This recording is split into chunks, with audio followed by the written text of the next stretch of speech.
All right, people who live in apartments or condos are rolling their eyes at me again. May think a garden is out of reach in such an urban setting, but Dave the Garden Guy is here to tell us that's not necessarily true. Dave, good morning.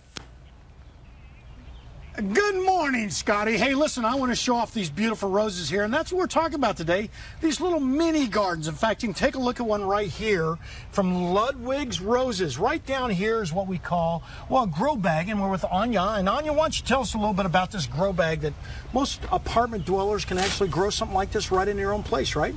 Absolutely. So we found these grow bags. They're made of recycled material, so they're lightweight to carry. They breathe themselves.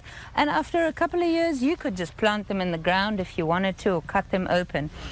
We don't like that idea anymore of having just one plant. We intermix varieties here that work together, overhanging from the pot. Some are higher. And here's some space if you wanted to. You could squeeze some parsley in here, or coriander, or... Yeah, just some companion planting. You take a look at all these roses. You're actually in the rose business. It's called Ludwig's Roses. They're in Central Phoenix, and they grow a lot of roses, are very acclimated to the desert environment. You come from South Africa, don't you?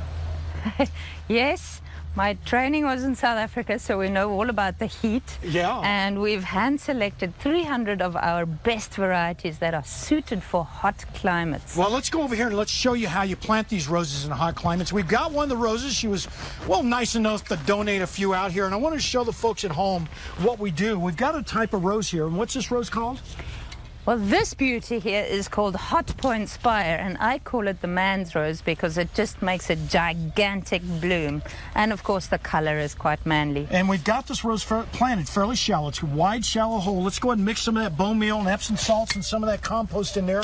And this is real important. Wide, shallow hole. We've already filled it up with a little bit of water. Made sure it's going to drain. It takes about sometimes up to an hour to hour and a half. We just filled this hole up, but that's one way to tell whether or not that soil is going to drain. Then we go ahead and backfill this hole. And by backfilling the hole like we're doing right now, we make sure that water gets directly to the roots itself. After that, a little bit of fertilizer occasionally, some regular trimming when we do it in the, well, what's called dead of winter, and then in September. And you're on your ways towards great roses. They work out really well out here in the desert Southwest.